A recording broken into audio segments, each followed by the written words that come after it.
O feitiço se virou contra o feiticeiro. Pois é, devido a gols sofridos nos acréscimos das duas rodadas anteriores da Premier League, diante de Crystal Palace e Chelsea, o Liverpool não apenas sofreu as duas primeiras derrotas seguidas no campeonato desde a chegada de Arne Slot no ano passado, como também deixou escapar o primeiro posto da tabela ao ser superado pelo novo líder Arsenal. Estariam os Reds em crise em pleno início de outubro, após os primeiros 11 jogos da temporada 2025-2026? Me conta a sua opinião aí na caixa de comentários e já fortalece com aquele like, até porque não custa nada para você e me ajuda pra caramba. Se inscreva no canal se ainda não for inscrito, compartilhe esse vídeo pra galera que, assim como você, também é fã de futebol internacional, e ative o sininho das notificações para você receber um alerta todas as vezes que um novo conteúdo for ao ar. Isto posto, vamos embarcar nessa viagem rumo a Anfield para debater sobre esse momento crítico vivido pelo Liverpool às vésperas da penúltima data FIFA de 2025. Sobe a vinheta.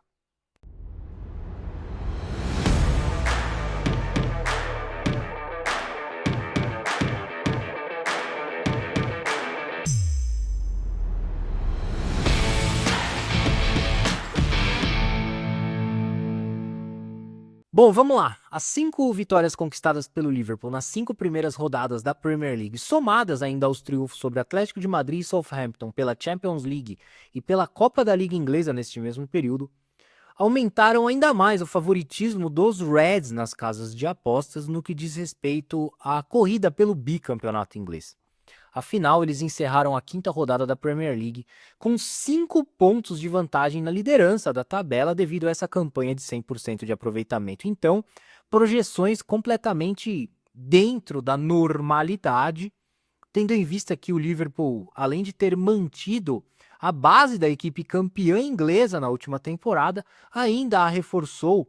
nessa janela de transferências de meio de ano, que na realidade foi a mais cara da história do Liverpool e de um clube da Premier League até hoje, na qual o Liverpool investiu mais de 480 milhões de euros nas contratações de Alexander Isak, Florian Wirtz, Hugo Ekitike, Milos Kerkez, Jeremy Frimpong e Giovanni Leone. A propósito, uma agitada movimentação no mercado que chamou bastante a atenção justamente por se tratar do Liverpool, cuja filosofia nunca foi a de gastar tanto com contratações, pelo menos ao longo da era Jürgen Klopp em Anfield, o que também demonstra que essa era uma política adotada e exercida pelo antecessor de Arne Slot no clube, por mais que o Arne Slot também só tenha recebido um único reforço, como foi o caso de Federico Chiesa, em seu ano de estreia à frente do Liverpool. De qualquer maneira, se o Arne Slot já foi capaz de conduzir o Liverpool à conquista do título inglês, recebendo um reforço em seu primeiro ano no clube, o que dirá então recebendo tantos reforços nessa última janela de transferências?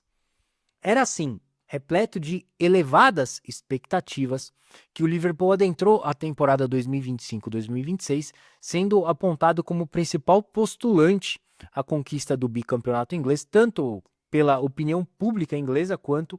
pelos torcedores do Liverpool. O que era válido pelo menos até a primeira derrota sofrida pelos Reds na atual edição da Premier League frente ao algoz Crystal Palace. Sim, o mesmo Crystal Palace de Oliver Glasner, que já havia desbancado o Liverpool na decisão da Supercopa da Inglaterra, mais propriamente no jogo que abriu a temporada 2025-2026 do futebol inglês no mítico estádio de Wembley. No entanto, antes mesmo do Liverpool sofrer a sua primeira derrota na atual temporada da Premier League para o Crystal Palace na 6ª rodada, ele já dava claros sinais de que a sua caminhada rumo ao bicampeonato inglês não seria tão fácil quanto transparecia. E eu digo isso porque das 5 vitórias conquistadas pelos Reds nas 5 primeiras rodadas da Premier League, 4 vieram graças a gols marcados pelo menos nos últimos 10 minutos de partida. Uma condição até que rendeu a esses resultados positivos conquistados pelo Liverpool o rótulo de Slot Time, fazendo alusão ao Ferg Time, uma expressão que ganhou força ali no final dos anos 90 e início dos anos 2000, quando o Manchester United, na época comandado por Sir Alex Ferguson, também conquistava muitas vitórias, vencendo ali nos minutos finais das partidas. Isso ocorreu com os pupilos de Arne Slot nos jogos contra o Bournemouth pela primeira rodada da Premier League, Newcastle pela segunda rodada, Arsenal pela terceira rodada e Burnley pela quarta rodada. Um número que aumenta ainda mais se considerarmos também a vitória por 3-2 sobre o Atlético de Madrid na estreia dos times pela Champions League, confirmada com o gol do capitão Virgil van Dijk aos 47 minutos do segundo tempo, em Anfield. Então, cara, essa sequência de vitórias conquistadas pelo Liverpool, literalmente no apagar das luzes, já evidenciavam a fragilidade da equipe, sobretudo na parte defensiva. Tanto é que o Liverpool só não foi vazado em 2 dos 11 jogos disputados até o momento na temporada, o que também já era de se esperar, depois que o Liverpool só trouxe um zagueiro para reforçar o elenco, como foi o caso do novato Giovanni Leone, contratado junto ao Parma, mesmo em meio à saída de Jarell Quansah ao Bayer Leverkusen. E o Liverpool errou feio ao esperar o Marc Guéhi, que era a sua primeira opção ali para reforçar a defesa, até o último momento da janela de transferências. Inclusive, o ótimo zagueiro do Crystal Palace já tinha acertado todos os detalhes para se transferir ao Liverpool, mas nos momentos finais ali da janela acabou permanecendo no Crystal Palace e deixando o Liverpool com o cobertor bastante curto na defesa, que hoje conta apenas com os titulares Ibrahima Konaté e Virgil van Dijk, além do nada confiável Joe Gomes e do novato recém-contratado Giovanni Leone, que, para piorar a situação, acabou lesionando gravemente o joelho e perderá praticamente toda a temporada devido a essa contusão. Em outras palavras, ao invés de fortalecer a zaga, o Liverpool priorizou o setor ofensivo da equipe, por exemplo, ao trazer Alexander Isak e Hugo Ekitike, além do meia Florian Wirtz, gerando, é claro, um grande desequilíbrio no elenco, destacado pelos 15 gols sofridos nas 11 primeiras partidas da temporada. Uma situação que pode piorar, ainda mais caso os titulares Ibrahima Konaté e Virgil van Dijk se machuquem,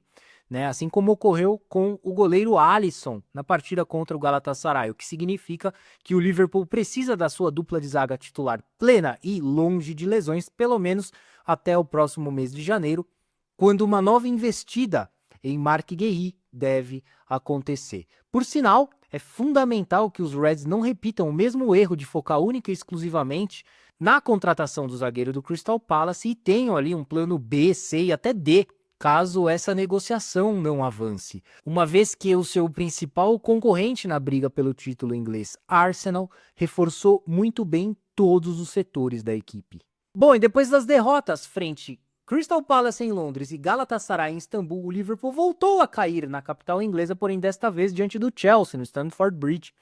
numa partida em que mais uma vez a defesa do Liverpool foi vazada, o futebol de Florian Wirtz não deu as caras e o gol da derrota dos Reds ocorreu nos acréscimos da partida, fazendo com que o feitiço do Slot Time se voltasse contra o feiticeiro. Lembrando que Moisés Caicedo abriu a contagem a favor do Chelsea aos 14 minutos de um primeiro tempo marcado pelo amplo domínio por parte dos Blues, um panorama que mudou totalmente na segunda etapa, quando Cody Gakpo igualou o marcador aos 18 minutos, dando até a impressão de que o empate prevaleceria no placar, até que o brasileiro Estevam entrou em ação aos 50 minutos para balançar as redes pela primeira vez na Premier League e, de quebra, confirmar a derrota dos Reds por 2-1. E com a segunda derrota consecutiva na Premier League, sendo a terceira seguida na temporada 2025-2026, o Liverpool acabou deixando escapar a liderança da Premier League, cujo novo dono responde pelo nome de Arsenal, agora com 16 pontos, um a mais em comparação aos Reds. E além da defesa, um dos pontos negativos do Liverpool nesse início de temporada é Florian Wirtz, né, que vem decepcionando mesmo, dando a sensação de que ainda não estreou defendendo as cores do Liverpool. Vide o 0 número de gols marcados e 0 assistências em 7 partidas disputadas até aqui pela Premier League, que inclusive já lhe renderam o apelido de 007 dado pelos rivais, fazendo alusão aí a esses números. Na temporada como um todo, o Florian Wirtz registra uma única assistência e nenhum gol, defendendo as cores do Liverpool em 10 aparições. Realmente números decepcionantes, mas é importante destacar que trata-se de uma temporada de transição ao novo camisa 7 do Liverpool, que troca aí a Bundesliga pela Premier League e vive um processo de adaptação. E o mesmo vale para praticamente todo o time do Liverpool, quase todo renovado nessa temporada e ainda assimilando as ideias de Arne Slot, agora sim dando a sua real cara ao time. Então a verdade é que o Liverpool atravessa neste momento o seu ano de reformulação na era pós-Jürgen Klopp. Ah, mas a saída de Jürgen Klopp e a chegada de Arne Slot ao Liverpool ocorreu na temporada passada e não nessa.